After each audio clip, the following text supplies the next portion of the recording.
따라서 다시 가나에서 가나 그러면은 예수님이 첫 번째 표적을 행하셨던 곳으로 우리가 기억해야 되는데, 가나에서 예수님께서 첫 번째 표적 헬라어로 세메ion이라고 하는 것을 이렇게 행하셨습니다. 이적이라고 하는 두나미스라는 말도 있는데 그 표적이란 말과 좀 구별되는 말입니다.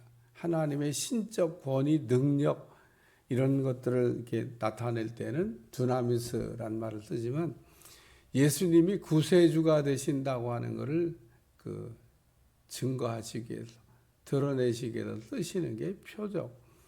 요한복음에는 그래서 7개의 표적이 나오는데, 그 표적 가운데 두 번째, 갈릴리 가나라는 곳에 예수님께 다시 오셨을 때 왕의 신하가 자기 아들이 열병에 걸렸나 봐요. 그래서 거의 다 지금 죽어가고 있는데, 가나와 가버나움은 거리가 그렇게 가까운 거리는 아닙니다. 그냥 막 달려서 뛰어오면은 달려올 수 있는 거리는 아니에요. 거리가 좀 됩니다. 옛날에는 뭐 차 타고 달려가는 것도 아니고 걸어서 가야 되는데 거리가 좀 있어요. 그렇다고 뭐 저 예루살렘처럼 아주 먼 거리는 아닙니다만은, 그래도 어쨌든 가버나움에서 가나는 그 멀으면 멀다 그러고 가까운, 그러니까 이웃 옆집은 아니다 그런 얘기입니다. 그런데 그 가버나움에 예수님이 이렇게 그 갈릴리 그 나사렛 이사에서 거기 계셨는데 그리 가지 아니하시고 가나로 지금 올라오셨는데, 가버나움에 있는 왕의 신하가 지금 달려온 겁니다. 예수님이 가나에 계시다 그 얘기 듣고 막 달려온 거예요.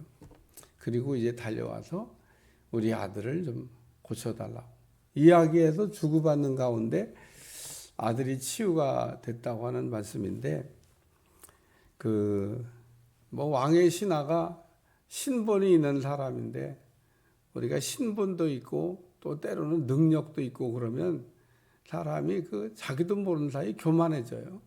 근데 왕의 신하가 자기 아들 문제 아니면은 아마도 뭐 예수님 만나러 올 일 별로 없을 텐데, 그 뭐 왕의 신하라고 하는 그게 지위를 갖고 있지만 아들이 병들었는데, 그러니까 여기서 우리가 생각해 뭘 안 해봤겠어요, 뭘. 당시에 최고의 의사들은 다 왔다 갔을 거고, 약도 그 당시에 좋은 건 다 써봤을 거고, 근데 낫는 게 아니라 점점 더 죽어가는 겁니다.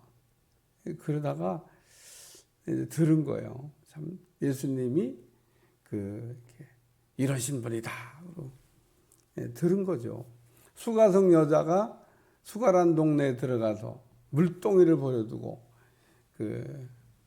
나 물길로 왔는데 물기는 게 1번이지. 그러면 물이나 일단 길어다 놓고 복음 전도는 2번이다. 그러면 얼마나 참 답답해요. 근데 이 여자가 예수님이 구세주인 걸 알고 물동이를 버려두고 동네에 들어가서 예수님이 이렇게 그리스도가 되신다는 소문을 이렇게 알렸더니 동네 사람들이 다 나와가지고 예수님을 만나서 예수님을 통해서 그리스도인 것을 알게 되고 믿게 됐다. 뭐 이런 말씀인데, 이 왕의 신하도 뭐 신하가 그 왕의 신하의 밑에 종을 잘 뒀는지 아니면 자기가 정보력이 뛰어나서 들었는지 뭐 그 내용까지는 모르겠습니다. 왜냐하면 성경에 그런 설명은 안 하고 있으니까. 근데 어쨌든 들은 겁니다. 들은 거. 왕의 신하가 지금 예수님에 관한 이야기를 듣고, 또 들었다고 다 오냐? 들었다고 다 오는 것도 아닙니다. 왕의 신하가 예수님께 가면 되겠다, 이런 생각이 든 겁니다. 그러니까 오늘날도 예수님에 관한 이야기는 뭐 다 듣죠. 안 듣는 사람 어디 있어요. 그런데 다 듣지만 문제는 왕의 신하처럼 야, 예수님께 가면 되겠다, 이런 어떤 그 믿음을 가지고 오는 사람하고 그냥 한번 가보자, 이런 사람하고 뭐 아니면 말고 뭐 이런 식으로 오는 사람하고는 개념이 틀린 겁니다. 그러니까 이 왕의 신하가 지금 이제 중간에 예수님과 이렇게 대화하면서 이렇게 진행되는 내용을 보면 믿음이 있는 것 같아요. 예? 믿음이 있는 것 같습니다. 믿음이 없으면 뭐 그렇게 반응을 하겠어요? 백부장하고 좀 비슷해. 마태복음 8장에 나오는 백부장. 백부장은 뭐 와가지고 뭐 고백할 때부터 벌써 뭐 남다른 면을 이렇게 보였지만은 이 사람도 만만치 않습니다. 야, 참 이런 왕의 신하라고 하는 지위를 가지고 있는 사람 중에도 이런 사람이 있구나. 예수님의 표적을 경험하게 되는 거죠. 첫 번째는 믿어야 된다고 하는 말씀을 하신 겁니다. 빨간 글씨로 쓰여 있잖아요. 예수께서 이르시되 너희는 표적과 기사를 보지 못하면 도무지 믿지 아니하라. 보고 믿는 게 아니고 안 보고 믿는 거라는 겁니다. 보고 믿는 것도 믿음은 믿음이죠. 우리가 믿음이 없을 때 자꾸 보고 싶어 하잖아요. 근데 이야기를 해도 잘 못 알아듣더라고. 본다고 믿음이 생기는 게 아닙니다 라고 얘기해도, 본다고 믿음이 생기는 게 아니라고 얘기를 해도 보고 싶어. 보고 싶은 게 인간의 본성인가 봐. 보면 또 믿음이 막 자랄 것 같아. 애굽왕 바로가 10번을 봤잖아요. 하나님이 하시는 일을. 근데 더 강팍해져. 그러니까 오늘 살아있는 나무에 물을 주면 쑥쑥 자라지만 죽은 나무에다 물을 계속 주면 더 썩습니다. 그러니까 오늘 참 나무가 이게 변해야 된다고 하는 거 참 중요한 일입니다. 나무가 변해. 우리가 체질적으로 이게 변해야 되는데 체질을 개선할 생각은 안 하고 체질이 안 바뀌면 소용이 없습니다. 우리는 태어날 때 본성이 악하게 태어났기 때문에 악하게 안 태어났다고 얘기한 분들도 있어요. 그게 다 심리학자들입니다. 심리학자들은 뭐 유아 때 모든 인간의 본성이 다 만들어진다. 말도 안 되는 얘기를. 그러니까 기초가 인간은 태어날 때부터 악하다라고 하는 생각에서 사람을 고치려고 이렇게 뭔가 집을 져나가야 되는데 인간의 본성은 유아기 때 다 형성된다. 그거 가지고 평생 사는 거다. 동의할 수가 없습니다. 왜? 성경이 아니니까. 그러니까 어쨌든 성경을 안 보나 봐요. 내가 이렇게 심리학자들 이렇게 글도 요즘 읽고 이렇게 보면서 이분들은 성경을 모르나? 성경에서 말하고 있는 인간이 뭐라고 잘 모르나? 이런 생각이 듭니다. 그래서 오늘 우리 주님이 보지 못하면 도무지 믿지 아니라. 그런데 지금 누구를 대상으로 하고 있는 얘기예요? 왕의 신하가 지금 아들 고쳐달라고 왔는데 그냥 봐야 사람들은 믿겠다고 하네. 이렇게 예수님이 하신 겁니다. 안 보고도 믿어야 되는데. 근데 이 왕의 신하가 말귀를 알아들은 것 같습니다. 예수님이 서론을 그렇게 얘기하셨잖아요. 사람들은 다 봐야 믿겠다고 그러는데 도무지 믿지를 않는다. 안 보고도 믿어야 되는데. 이 왕의 신하가 예수님이 하신 이 말씀에 딱 은혜가 된 겁니다. 믿음은 보지 않고 믿는 믿음이 큰 믿음이다. 그냥 우리가 말씀을 이렇게 들으면서 말씀대로 된다고 여러분 믿으셔요. 왜 말씀대로 되는 걸 왜 믿어야 되냐? 말씀은 진리니까. 말씀이 이게 만약에 안 되거나 말씀이 이렇게 뭐 가변적으로 어떤 상황이나 시대에 따라서 이게 막 바뀌고 변하면 그럼 저도 안 믿을 겁니다. 저도. 맨날 뭐 시도 때도 없이 변하는 말씀을 왜 믿고 있습니까?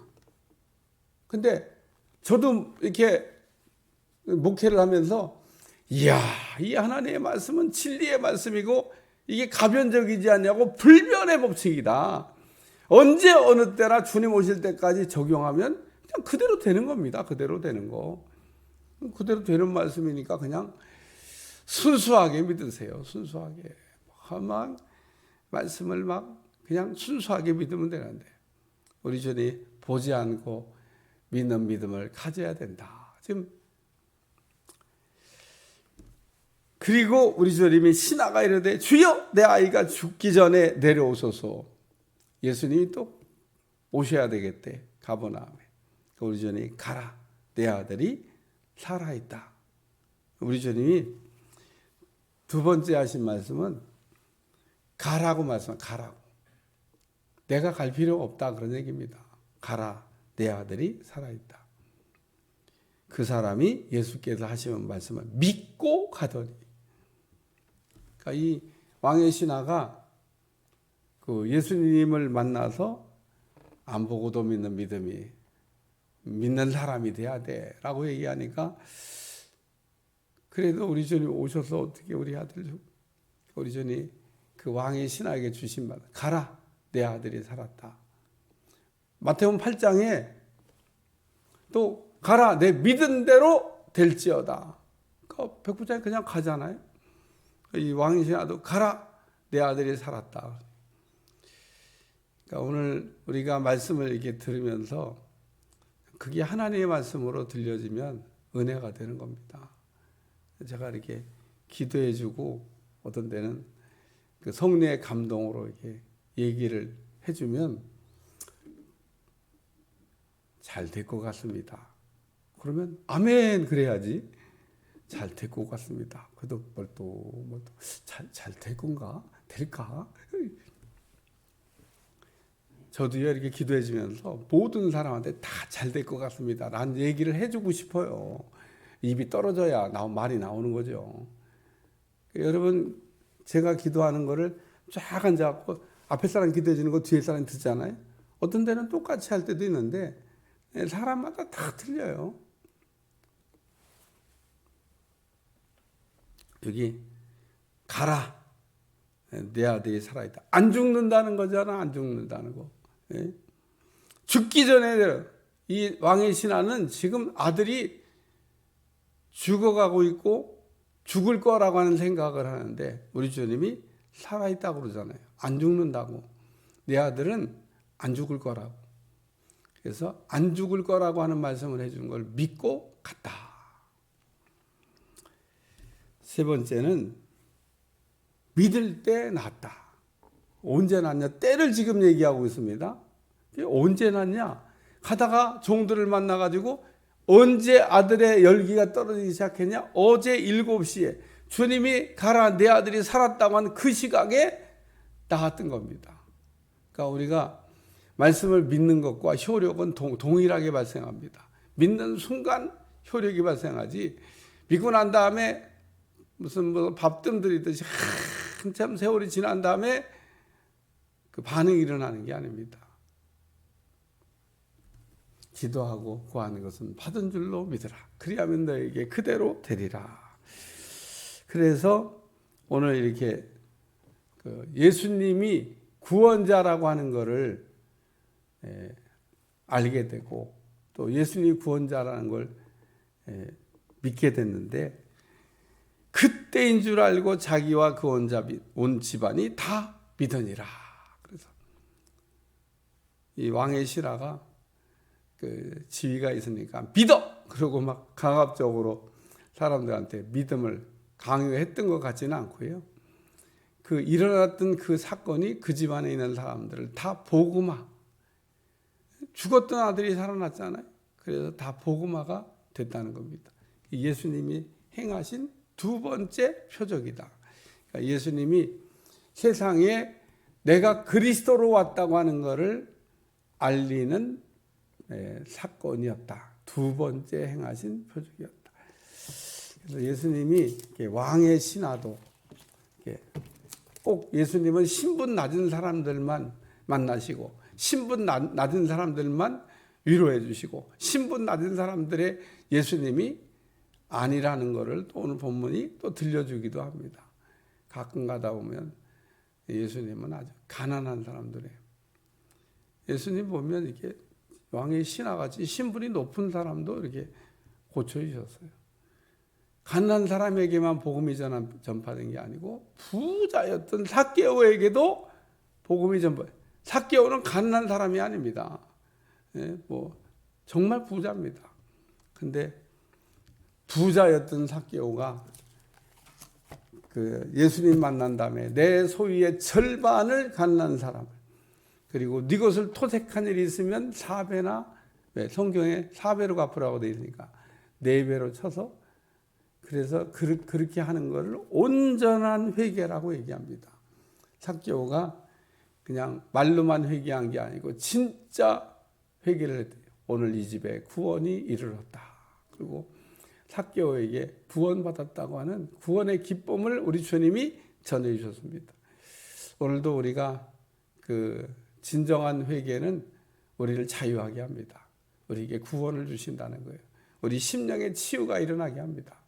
오늘 그 왕의 신하가 예수님이 구원자로 오셨다고 하는 것을 그 자기 아들이 치유되는 사건을 통해서 알게 된 것처럼 오늘도 우리는 예수님이 내 인생의 구원자가 되신다 믿으시고, 뭐 딴 데 어디 더 이렇게 믿을 때 있으면 의지해도 되지만 믿을 데가 없어요. 왕의 신하가 다시 얘기하자면 뭐 안 해봤겠어요? 근데 어디서도 해답이 없어. 용하다는 의사 다 왔는데 못 고쳐. 좋다는 약 다 써봤는데 안 돼. 그래서 결국 예수님을 찾아갔는데 예수님이 구원하셨다. 오늘 본문이 그 얘기를 하고 있는 겁니다. 오늘 왕의 신하처럼 할 거 다 해보고 찾지 말고 중요한 거는 우리가 예수님을 곧바로 매달리면 예수님께서 내 인생의 구원자가 되실 줄로 믿습니다. 기도하겠습니다. 하나님, 오늘 우리가 할 거 다 해보고 그 시간 낭비, 재물 낭비, 심 낭비하지 않고 우리 주님께 직선으로 갈 수 있게 도와주시고, 예수님은 나의 인생의 주가 되시고 그리스도가 되시고 살아계신 하나님이 되신다고 고백했던 베드로의 고백이 우리의 고백이 되게 하셔서 예수님을 통하여 다스림받고, 예수님 통하여 구원받고, 예수님 통하여 응답받는 역사가 일어나게 하여 주옵소서. 감사드리며 예수님의 이름으로 간절히 기도하옵나이다. 아멘.